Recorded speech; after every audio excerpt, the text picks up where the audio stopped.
So I'm Martha Rose, and I'm celebrating my 43rd year in construction. And yeah, obviously I love it, right? Okay, we may as well begin. So 5 years ago, when the economy crashed, I decided to establish city cabins as my registered trademark.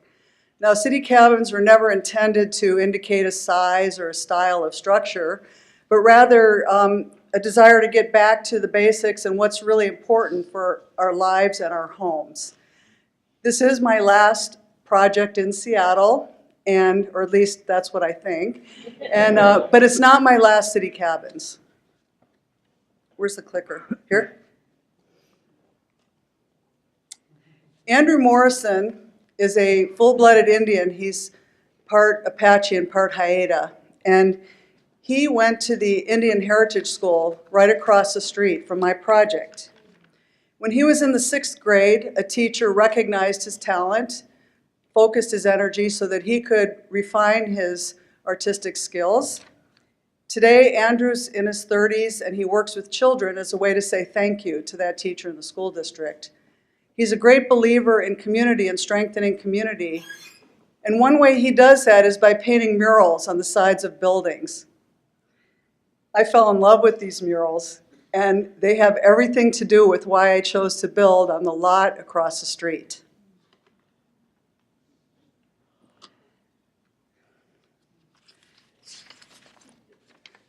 It's obvious to the developer and me that there's something terribly wrong with this lot. First of all, everything around it was already built out, and this was the most accessible lot in the neighborhood. Why did all the Seattle builders pass it by? I could see that the foundation was sinking into the ground with large cracks. I didn't really want to know what the other issues were because I was in love. And my mind was made up. I would be building a city cabins on this lot. And furthermore, it's a 1960s duplex with beautiful lumber, so I decided that we would deconstruct it. The question is, how would we deconstruct it? There's a huge shortage of workers in construction. And deconstructing a building is on the bottom of the pile of what people want to do. So I put together a crew that consisted of yours truly, my son Leo the dancer, and Stacy, the rock star laborer from Madden Industrial. We each had a reason why we wanted to work on this project. Stacy wanted to lose 30 pounds. He did. Leo wanted a suntan. He got it. It was 80s and 90s every day practically that we were doing this project.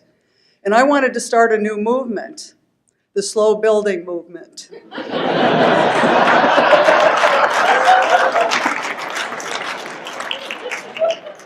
It took us a month. We filled up 3 30-yard dumpsters. We also gave away 3 truckloads of metal to the Tin Man, and we gave away things to Salvation Army, to Second Use Building Materials, and we had the pile on the side of the curb for the neighbors, the free pile.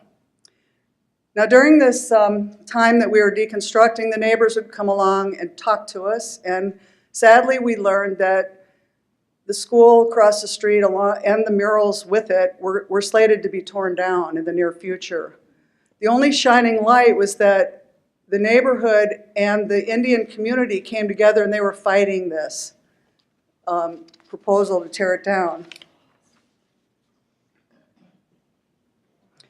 There was so much lumber. It was everywhere. And, what do you do with it all? And so I personally hauled away with my little Ford Transit van multiple loads to 3 different locations. The clear cedar siding went up to Cedro-Woolley and is going to be used on a project that we're currently working on. The 2x6 car decking and the 92 and 5/8 studs also went up to Cedro-Woolley. The 2x10 floor joists were hauled to a garage I had in Ballard, as well as all of the shiplap, the 1x8. It went to that same garage. Then the 2x6 and 2x4 plates went to my own yard and got covered with a tarp. And then by the time the deconstruction was complete, we learned from the neighbors that the murals across the street were being considered as historical landmarks.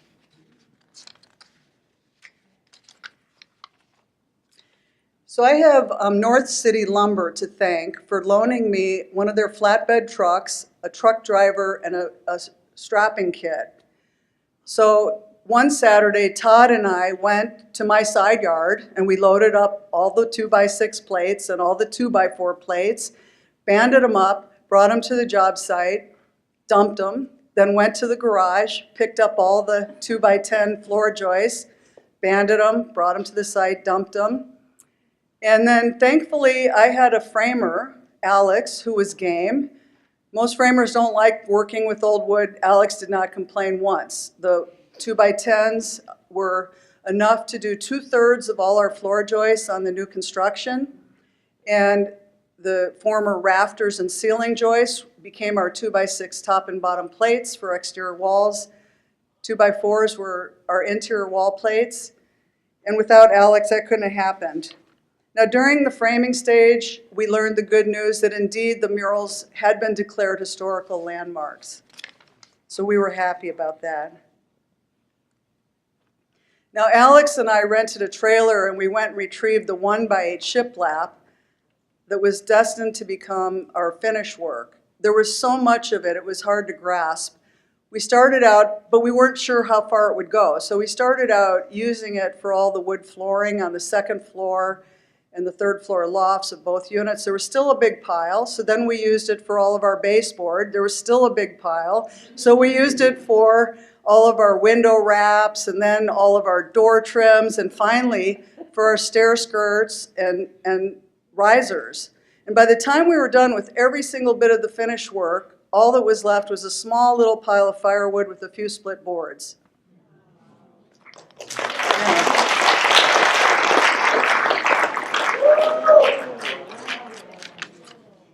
So the finishes went on the wood and the cabinets were installed. And across the street at Indian Wall, the police were showing up because the night before somebody had defaced 4 of the murals on the east side. It's like, who would do that? Some of them had been there 18 years, it had never been touched. And the following day, the press showed up, and Andrew was there, and some of his people were there. I decided to wait in line behind all the press because I wanted to meet this guy. So when it came to be my turn to talk to him, I explained that because of his murals I was building across the street and how much I loved his, and how we named the project City Cabins at Indian Wall, thinking that that would be okay. And Andrew looked at me and he says, yes, that was okay.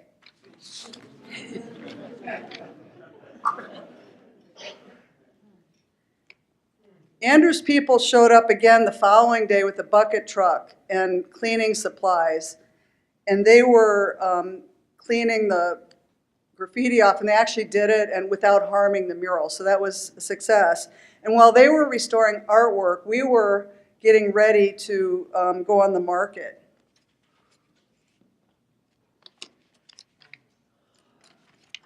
About a week before we put the City Cabins on the market, the school district hired carpenters to build walls and put sheathing and cover up every single mural.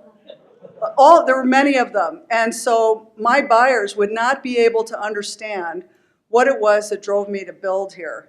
But they would be able to walk in and see the warmth from all this old wood, and they would get to appreciate that. Now, I did go back and look at the expenses of all the expenses related to the deconstruction, and it did not pencil out economically. But my logic is that the history that we saved was worth it, as the final outcome, because you can't, that's, how do you save the old history otherwise?